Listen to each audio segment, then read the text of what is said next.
So Or, I or know gift smart, like Nalini was planning on coming, and Matt,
that thanks. feedback. Yeah, that's very Yeah, it's helpful.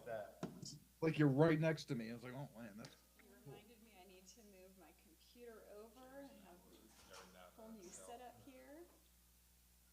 Okay, and That's so funny. On my phone, I can kind of hear you all, but not too much. Matt's got super setup. all the fun stuff. Okay, so I'm gonna assume that Jeremy will probably be coming in, but we will go ahead and get started. So if staff is ready and if CNET is ready, I'll go ahead and call to order the Board of Supervisors special meeting for Wednesday, May 8th. And the first item on the agenda is a proclamation. And I know we have a guest in the audience for our proclamation, so I'll invite Nalini Krishnan Kudi up to the podium if you wanted to share some comments before I read the proclamation. We invite you to do so. Thank you.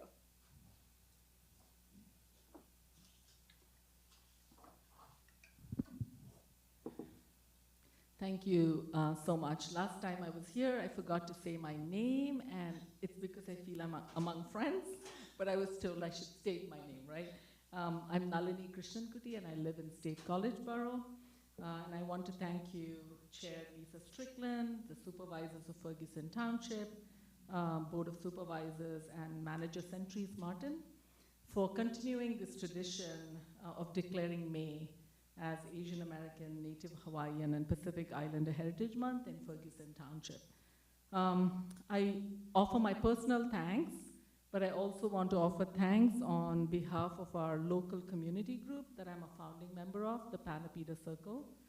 It was formed in 2021 to counter increasing anti-Asian hate nationwide, but it's also to kind of celebrate Asian joy, elevate voices, increase visibility and inclusion and representation of APIDA, which is Asian Pacific Islander Desi Americans of Center County. Most recently, to mark Asian American Heritage Month, we were part of organizing the second APIDA Heritage Festival. This time it had a night market theme. It was organized downtown in the MLK Plaza and also on Fraser Street.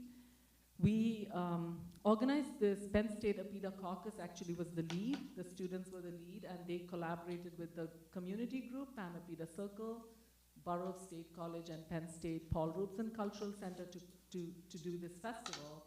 So it was a real town gown collaboration. It was an amazing Saturday morning. It was very windy, and despite that, about more than 600 people came through. There was the stage performances and other things for about 3 hours.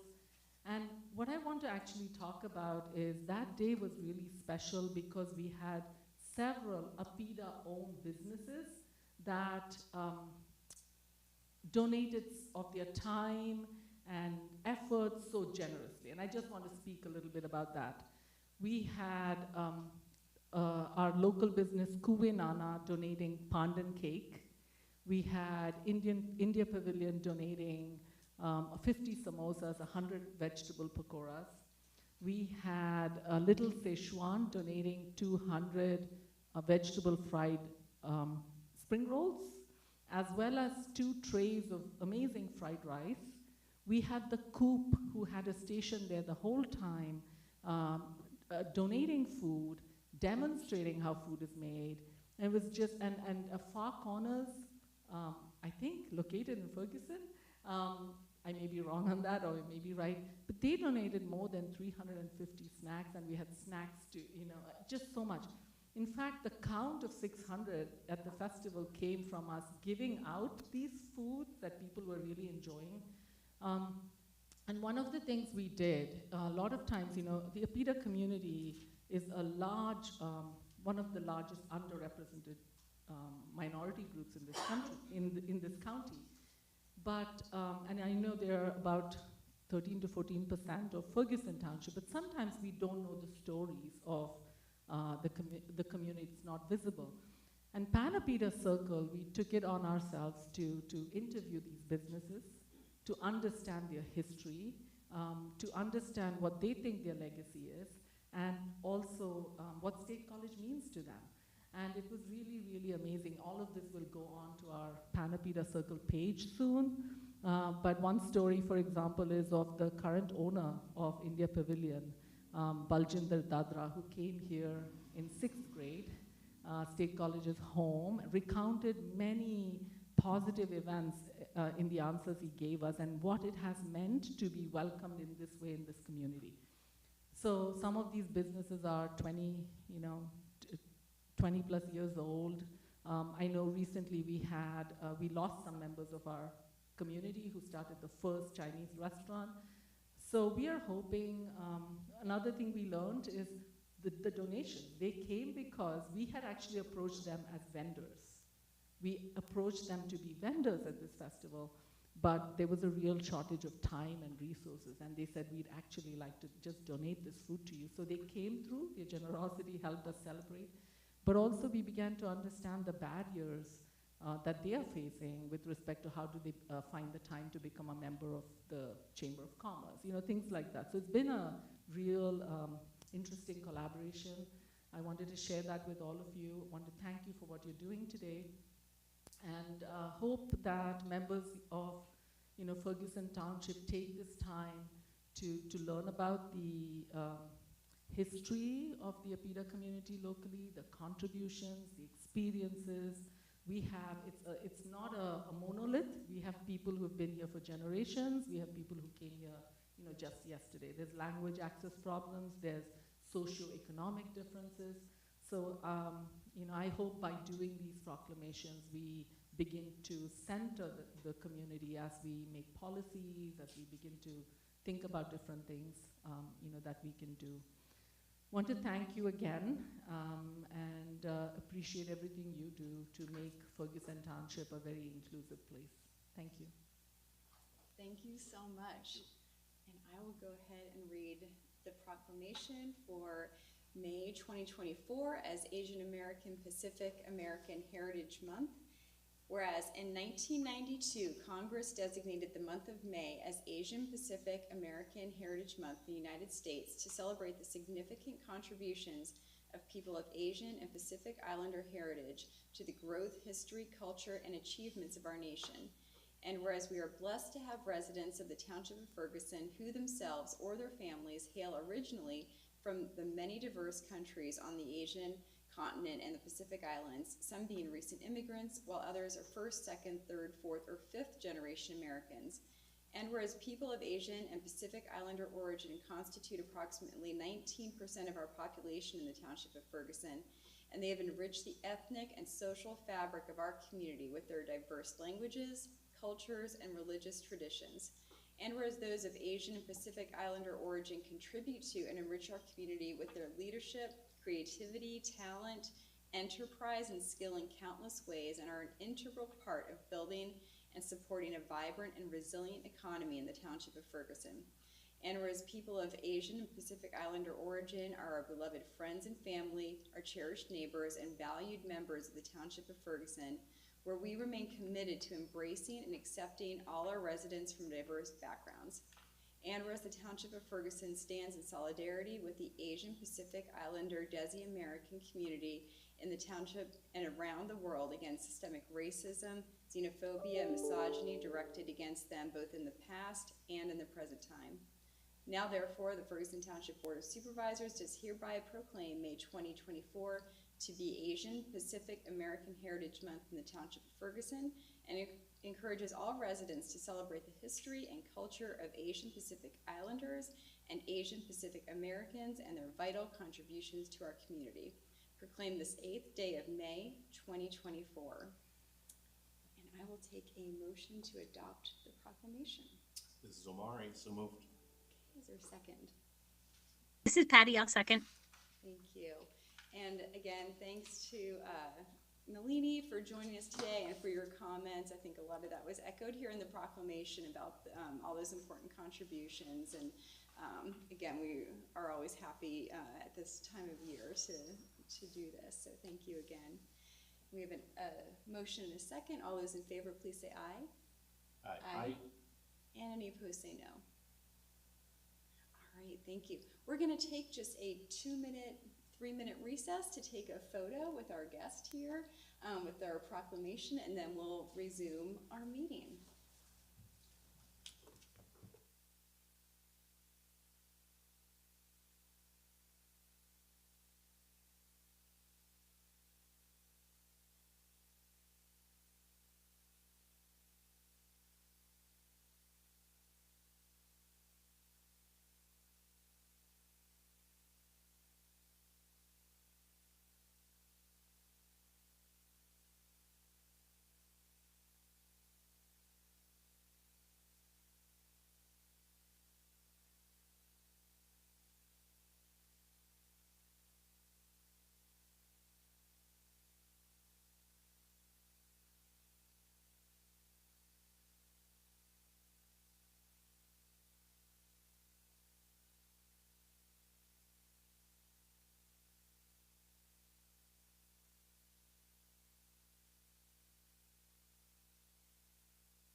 Good. If CNET's ready, we're going to go ahead and call the meeting back to order, and we'll move to public input. And this is an opportunity for members of the public to comment on items not on today's agenda.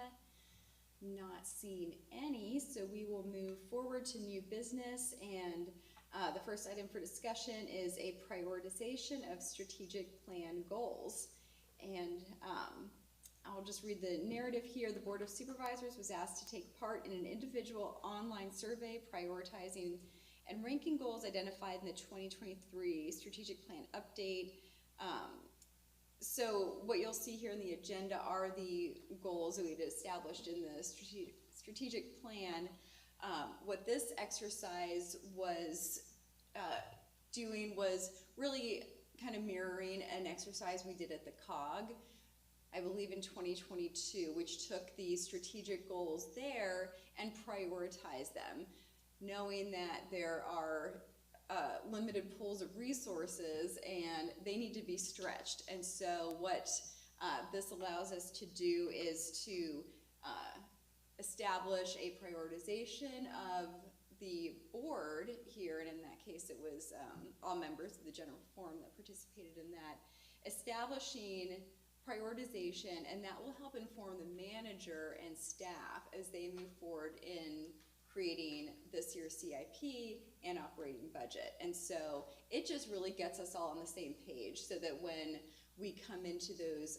CIP and budget discussions, we have already had some of these maybe broader general discussions about where we're using those resources. And so let's see, I know we have up on the screen, and I can read what these were. Maybe we'll just read them as we go through how they were ranked in the survey.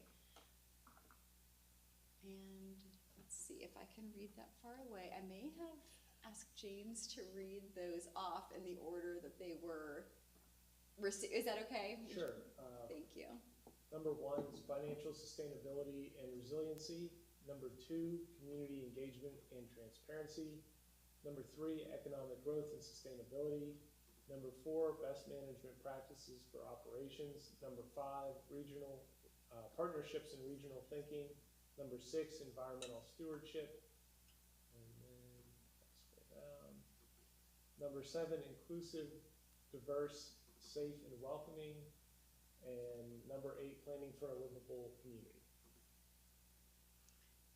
Thank you. And again, these were drawn out directly from the strategic plan. So no change to the plan. This is just, again, trying to help staff have a really good idea of the direction the board is looking to go and where we're allocating our resources. So I think based on those numbers I'm seeing under there, it looks like there was a good deal of consensus about Number 1. about number 1. Yeah, and now I can go James, to could my. you put the visual up, that way we can Which kind of one? see? This one? Yeah, I think that's ranked, right, based on. Yeah, it is. Yeah. So financial resiliency has consensus for number 1 among all board members. Yeah, so I think we're, and yes, I think we're agreed in that. It looks like, is that community engagement and transparency was a little bit more spread out. That economic growth and sustainability and then best management practices for operations were around the same area. I mean, I'm comfortable with where those landed. We'll just look at these 3 for now since they kind of landed in the same area here. Or we could just say if everyone agrees to number 2 being engagement, community engagement and transparency. Okay, I'm seeing I think I saw a thumbs up from Matt. So if we're good with that, we could go and talk about number 3 and 4. Which tied, so that was economic growth and sustainability and best management practices for operations. If anyone wants to pick one of those to go above the other, or What's the output? I apologize. It's because I guess I didn't, I guess I certainly saw this as we go to execute some of our initiatives, that there's some things that certainly need to bubble first in our head, i.e., is this gonna cost too much? Okay, we're not doing this, right? Is this gonna impact, residents' pockets right now? It's just non-starter. However, if there's something that's planning for a livable community and is within the financial constraints, that we go ahead and do it, irrespective of whether it's number 2, 3, 4, 5, it's number 8 doesn't matter. All 8 of those are important. It's just we were kind of just trying to outline a few kind of few items at the top. Yes. this is very broad and general. And so these are just taken directly from our strategic plan. And when staff goes to put together either their CIP request, their operating budget for the year along with the manager, they'll refer back to items from our strategic plan. So if there were items maybe that were being weighed one against the other, this is a tool for them to know which one the board will likely want to see prioritized. That's not to say that we won't change our minds in a discussion about the budget when we see the particular items. It's really just a tool for them to use as they're developing those documents. Chair Strickland, if you don't mind, Yeah, I'll I echo everything that you shared. It really helps staff, tremendously. It helps even kind of as we're having discussions internally, every time that we're thinking, okay, we need to propose an investment, it's starting to allow the dialogue to take place even as early as a staff level, like getting even middle management to start thinking, okay, if we're going to, invest in lockers for FTPD, for example, how is this relevant? How might we help the board better understand where this aligns in any one plan, right? As opposed to just, this seems like a good idea today, right? Because of an experience we had, it encourages staff to take a step back and say, okay, we've thought about this investment, we need this, and we also see this, for example, maybe it's categorized under best management practices, right? Because it's supporting for increased efficient productivity. I'm just kind of pulling from a shot in the dark here, but and then as the board's discussing it to ultimately determine, do you want to allocate these funds as requested, it helps you read immediately as you're looking at the request, you're looking at the request for allocation, it says already in the proposed budget, this aligns with the strategic plan goal 5, for example. Because sometimes what'll happen is a board member will say, why do we even need to have this? And so the idea, it's twofold. It helps at a staff level, it helps us start really, even at a department head level, start talking to their staff about, okay, when you are thinking of an investment, let's align it with a goal that the board's established.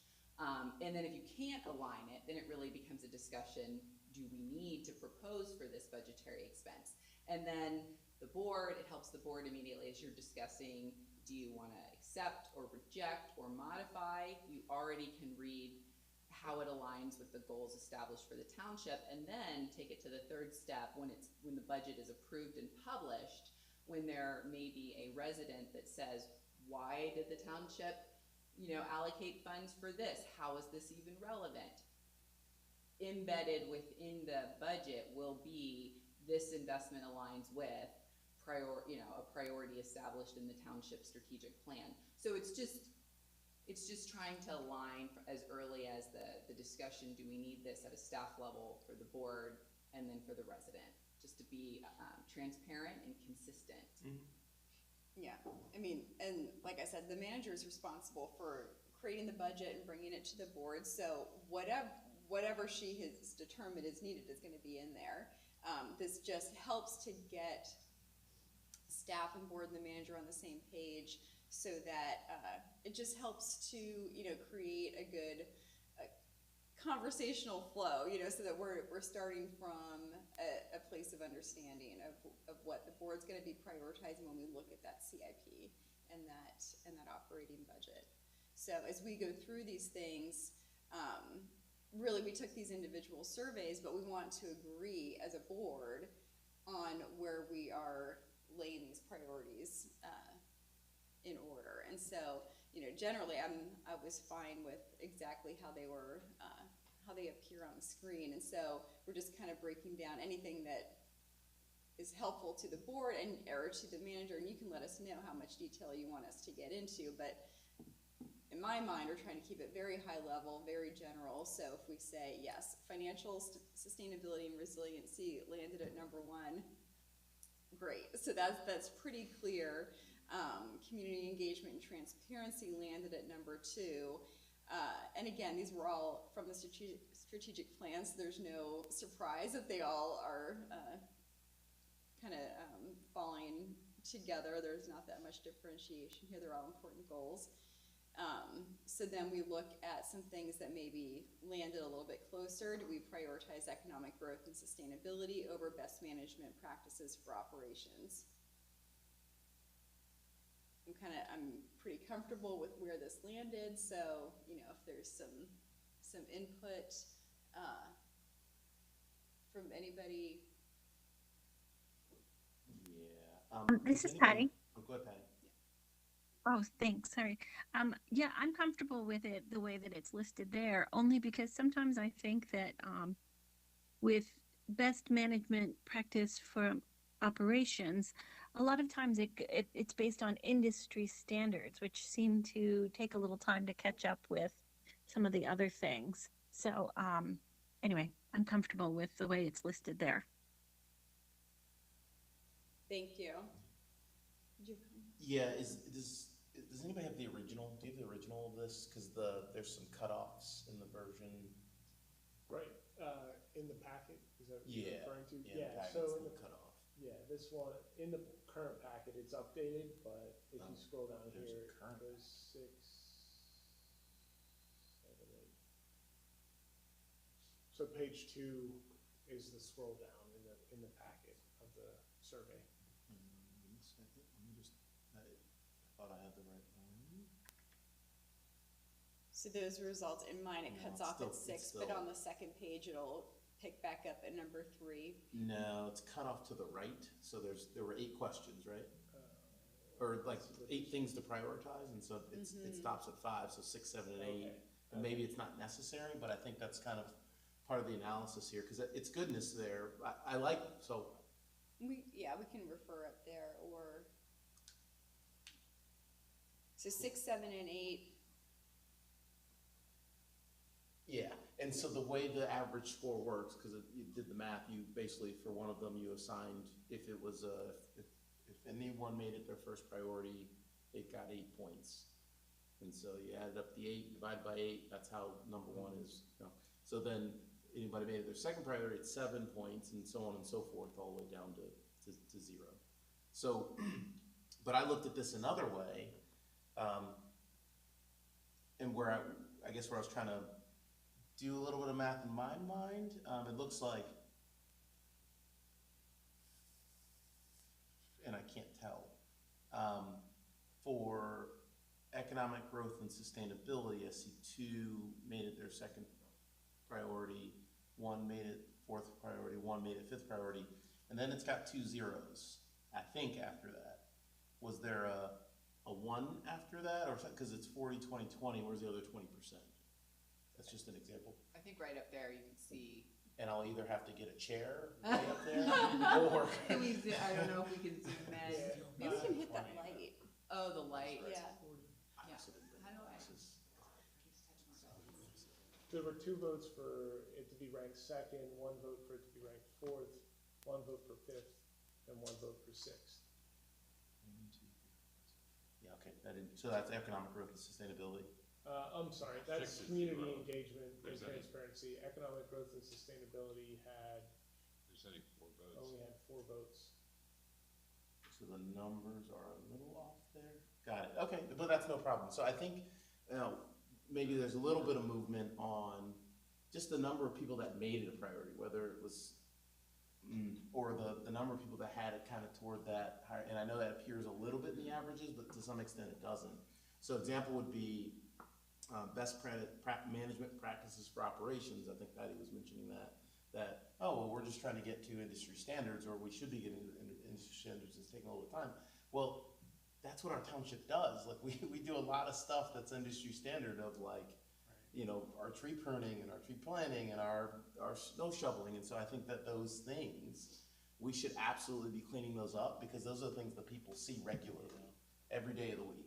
And so I do think that should be a little bit higher, and it is it's almost like some of these things are even interlaced to some extent, but I do think that should be perhaps number 2 on the list.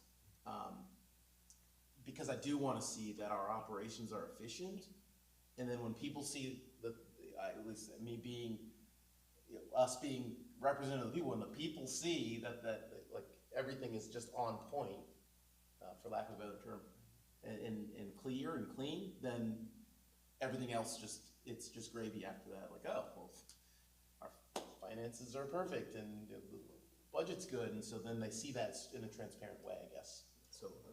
So just to summarize, so you are suggesting to move best management practices for operations to number 2, and then community engagement and transparency to number 3? That is a thought, yes. Okay. And primarily because it's just that central tendency, like, I know people had to choose, like, they just you had to pick something. You only had 4 choices, and therefore, here's what we got. Right? Yeah, so let's talk about that, because we want to, I think, probably focus on these top tier ones. Sounds good to me, absolutely, thank you, ma'am. Thoughts on doing that, Jeremy? I would be supportive of moving best management practices up, because one thing that really comes to my mind is all the hard work that our manager is putting in already on that, as well as even other staff. I know Todd and police, so they've been doing a lot of stuff already, and want to continue to support a lot of that good, creative, innovative thinking and work that's been taking place. And then Matt, and we'll go to Matt first. Yeah, thanks. I'm gonna say I think the way that the order fleshed out works for me, resonates with me, so I'm less concerned about maybe moving one to the left or one to the right. What I'm most curious about is the application of this and how it would be used for decision making, because what we're really talking about is, okay, something meeting a priority and therefore being adopted as something that the township staff is going to be working on at a high level, and that's great. But I think, you know, some of these have to exist as secondary and tertiary priorities as well. For example, something might be economic, you know, or hit all the marks for financial sustainability and resilience. But then we realize, well, hold on, it is not, for example, inclusive, and it's not planning for a livable community.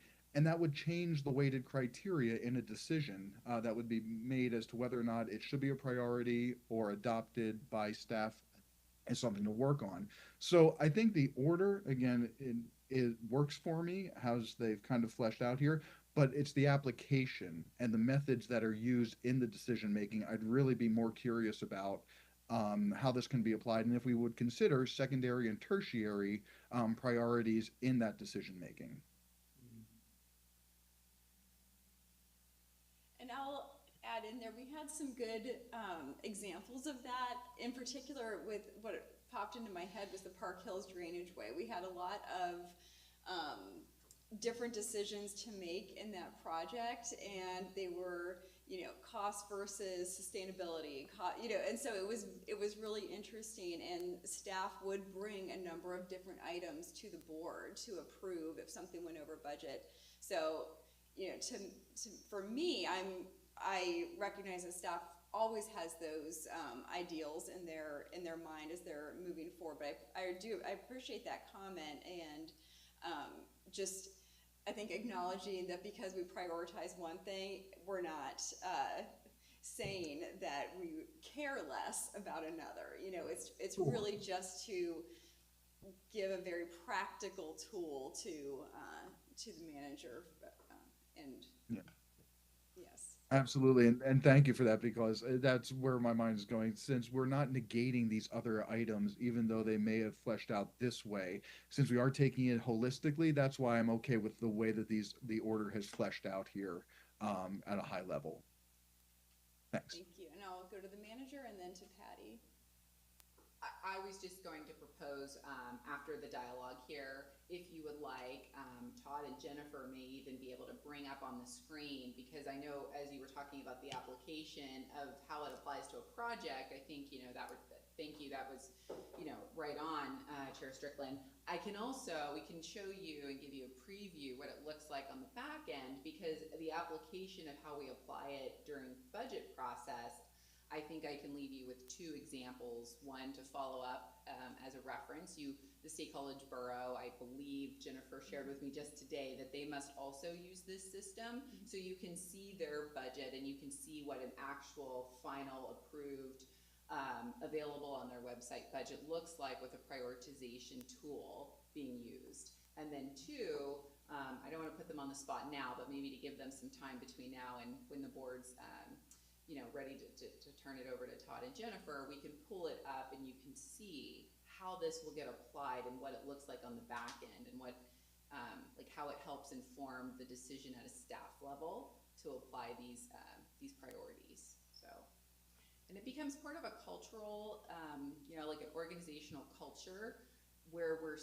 because once the board has completed this exercise, then it gives Todd as the finance director, as he's having conversations with other department heads and middle management, and just getting as part of the cultural organizational flow for conversation, how is what any member in the organization proposing aligning with this? And it's just a good budgetary practice to have that mindset for everyone at the organization.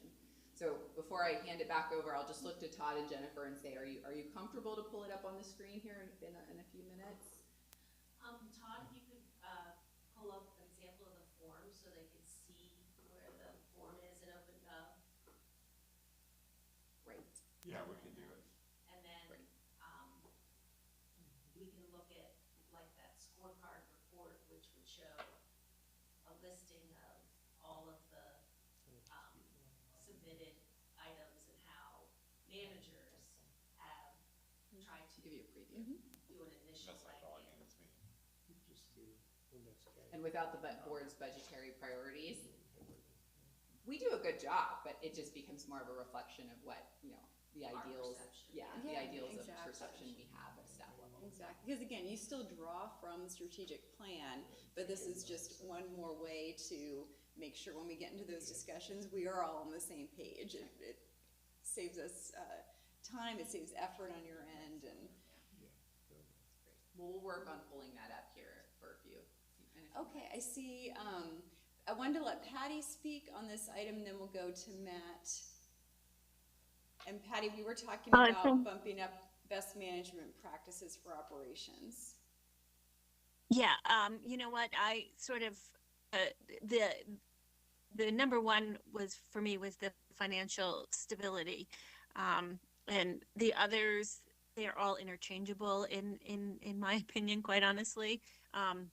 And sometimes when I was saying that industry standards take a while to catch up, I just meant as a practice and approval, like sometimes something that's a little more innovative before a group might adopt it as a practice.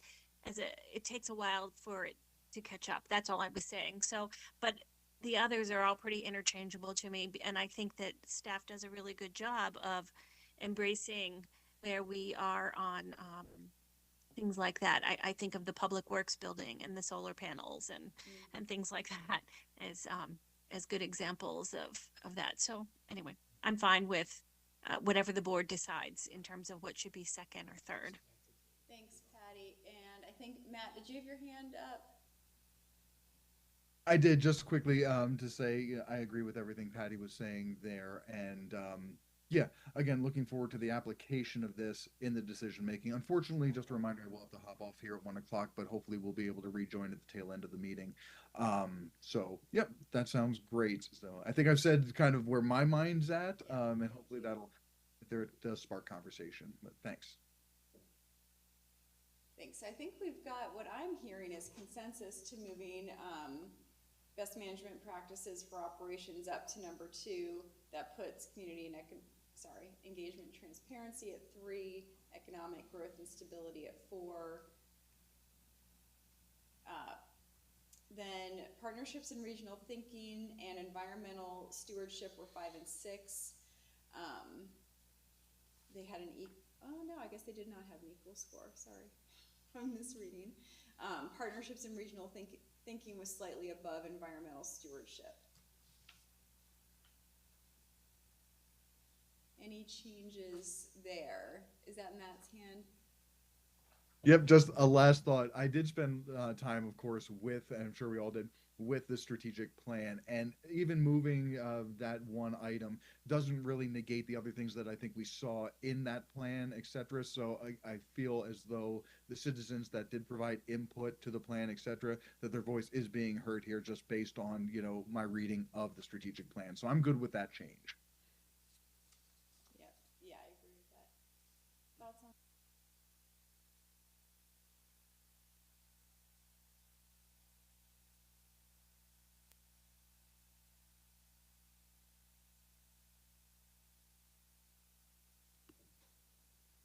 Okay, this was one that, or it doesn't matter here. Yeah. It was high on my list. Partnerships and regional Partnerships and thinking. regional thinking, particularly just around, we had a night last night talking about this COG, right? The CIP, and so how are we,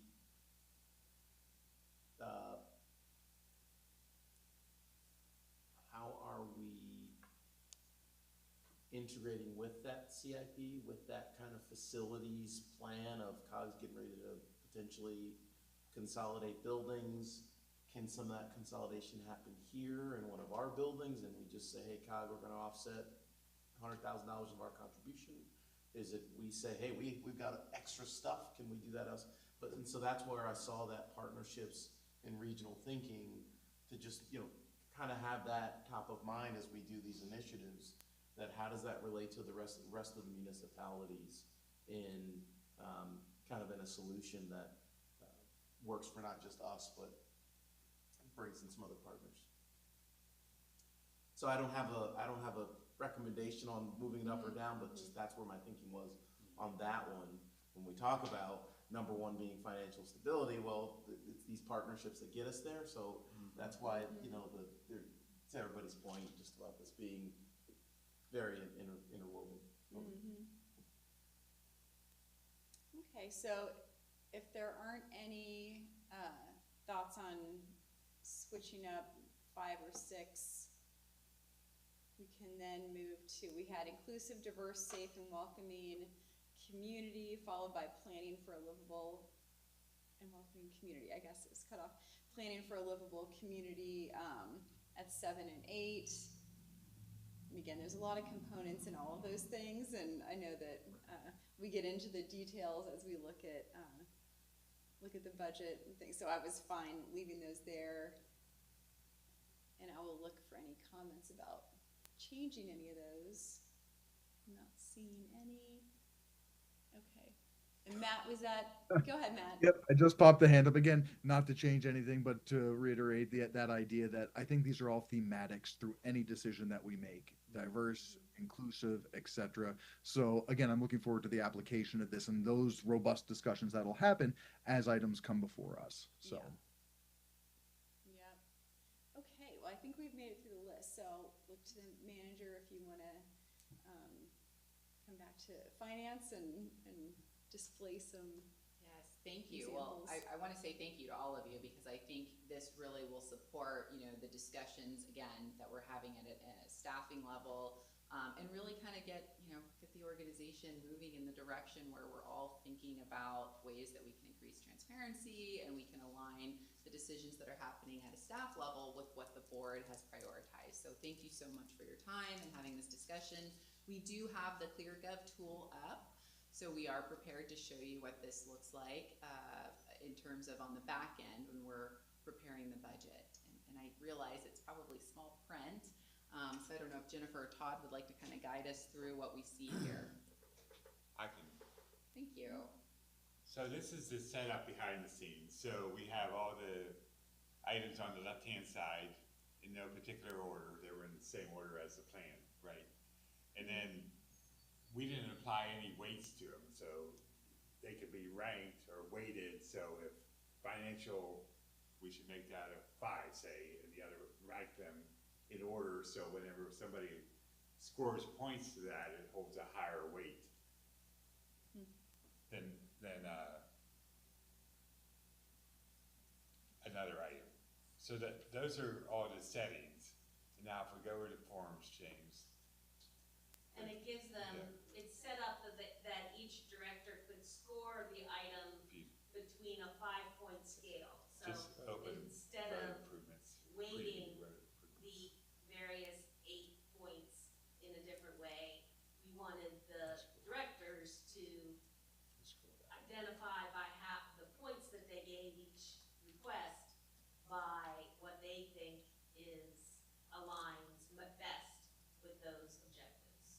So this is how they rank it with, So they'll take this individual request, that's on this single form, this represents one single request, and then they'll assign ranks or assign a number associated with each one of the objectives to say, yes, this does very much align with sustainability, or yes, this very much aligns with best practices, and they can put a ranking in each one of those objectives.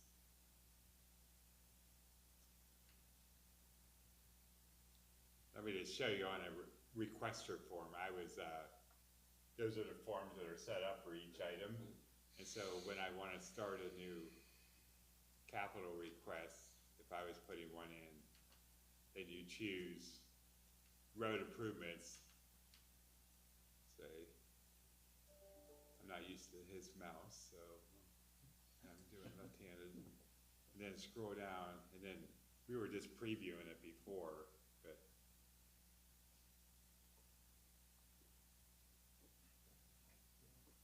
yeah, just go down and you're better at it to me. And then you can see we rank each one with a 5 being the highest and a 0 being the least. So the purpose of all of that is then we can run a report at the end. If you go back up here, James, we might have to go back to as editor. Can you switch me to editor? And then go to report builder. Report builder is the very last one. Oh, Matt has a question. Matt has a question. Oh. Can he see this? He has to go. For a meeting. Oh, Okay. Scroll down. Hit scorecard report. So this will show each item, we have some items in there already, each item and what the department head thought, how it ranked on that scale. So if you have item A and item B, they both cost $100,000, then potentially this might have a higher priority. So it's a way to fine tune and really drill down, so there's not proposals made that don't make any sense to what the board's vision is. Thank And you. it's subjective to whatever the department head thinks as well, so it's open for interpretation, but at least it gives you some kind of methodology of what. Does that help? Yeah, absolutely, and that's an important part of it too, because we want the staff to have discretion, and so, but having this information is just so helpful. Thanks, I'll hand it back to the manager. Thank you. Well, and I just, again, I want to just say thank you to the team. I mean, as you know, this is actually one of the recommendations that we received in October of 2022. And in 2023, while we did have some, what I refer to as turbulence in our finance department and really kind of making some good changes as well. And one of that is the investment of the ClearGov tool, and it increases a high level of transparency. So when we publish this budget, it's easily viewable and it breaks down all of these items, and now we're building in this prioritization tool. So many thanks to Todd coming in and hitting the ground running. Many thanks to James for really taking the lead last year when we were just, without a finance director, and we were preparing the budget and this new tool that had been acquired to increase transparency and really try to, have a very organized presentation of a budget. And of course, many thanks to Jennifer Steigelman, who's provided, endless support to help us understand, because she's worked with so many different municipalities that we're making the shift from very, what I'll refer to as a nice traditional, but also manual effort as to how we've seen budgets prepared in the past in an Excel file, which worked really well for so long, right? But then technology evolves, and unfortunately, I'm sure in 1 to 2 years it'll just continue to evolve. But we will have built this out, and when you see it in CIP, when we review the capital improvement plan,